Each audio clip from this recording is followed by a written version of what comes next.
Key I will like to present, and all the keys are as important. I just have to start somewhere, and you have to look upon it as a wheel, where to get the wheel running smoothly, you have to have all 5 keys in a harmony. And when there's no harmony, we can find out, well, what is it we have a problem with, and how can we get the harmony back into the circle run. What do you think is the last? Love. Without love, we cannot live. A child needs love, and we need love. And the children love you so much. You are the best parents in the world for them. Nobody else can take your place. No experts. Even though we try to put the responsibility out in the world, they know better. No. You know your children best. The children, they just love you for exactly who you are. They give you a chance over and over again.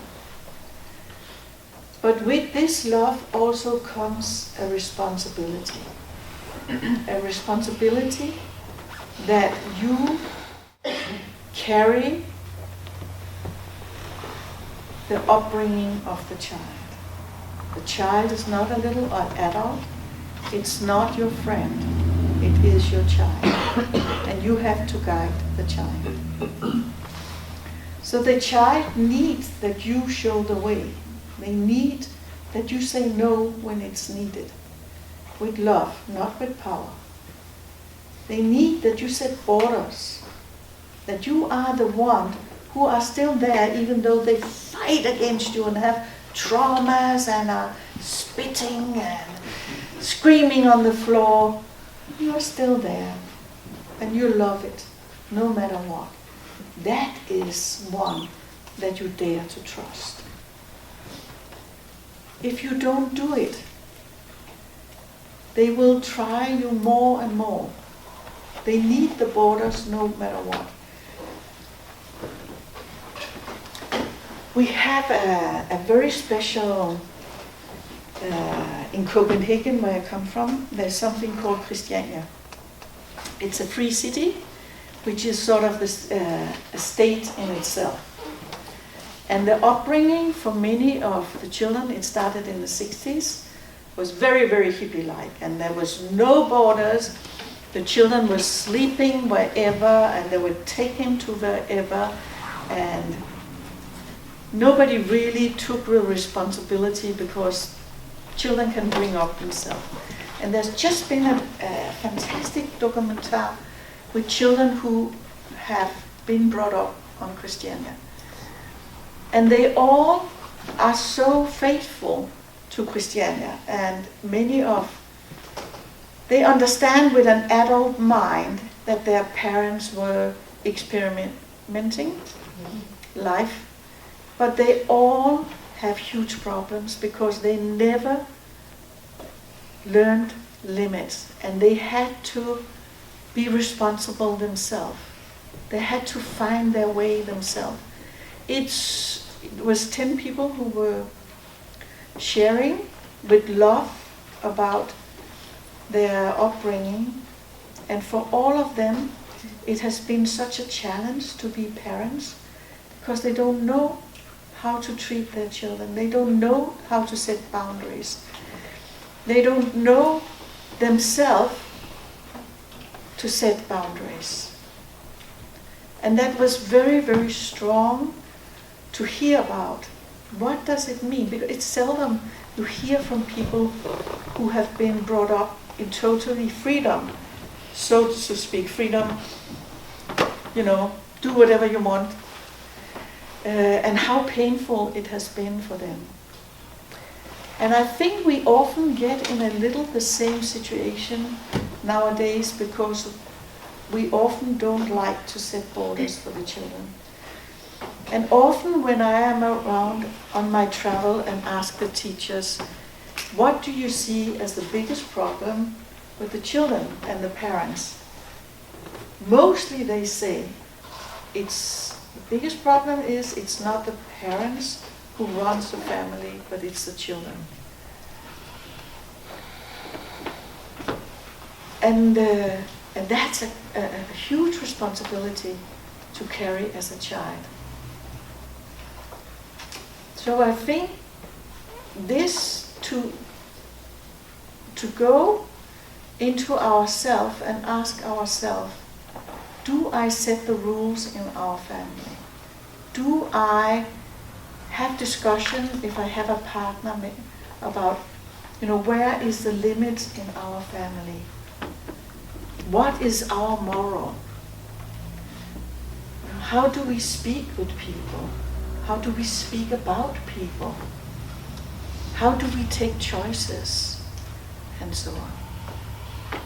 This is something nowadays children need for us to be much more conscious about not putting the responsibility on the child, but really be the ones who are showing the way to the children.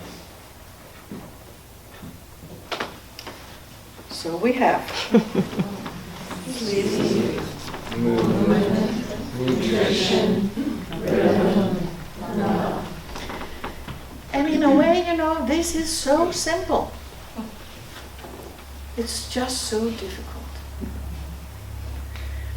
But if you have something in your home that is not, you feel it could be better, try and sit down in the evening and look back on the day and find the sore spot. And then think, what could I do? Are they so tired that I cannot reach them? Do I not sleep in present?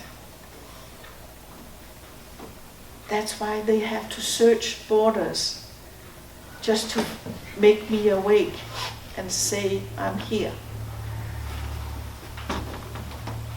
Nutrition, are they hyperactive? Do I feed them with too much sugar? Do I give them snacks all the time just to give a minute's silence? And then when we come to the dinner table, then they don't eat, and we have this discussion about eating.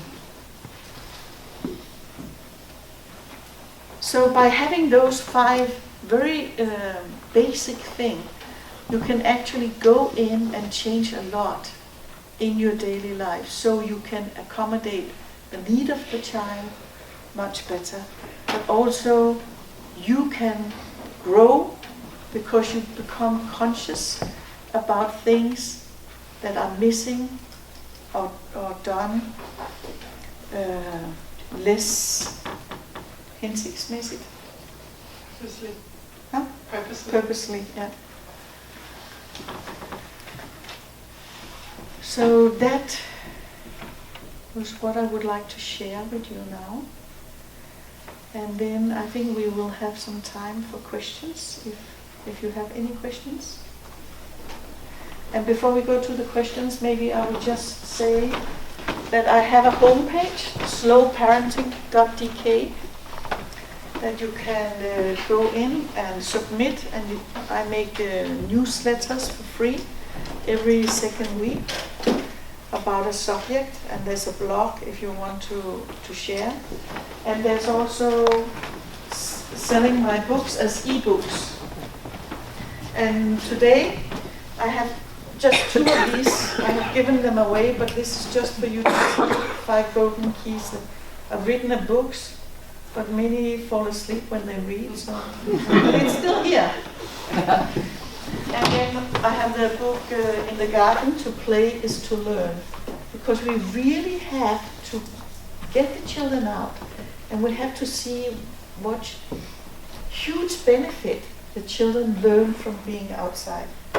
And then I have 2 DVDs. One that is the daily life in the kindergarten, how it's built up and why. And then the little one, 7 chapters that goes deeper into 7 subjects. So, do you have any questions?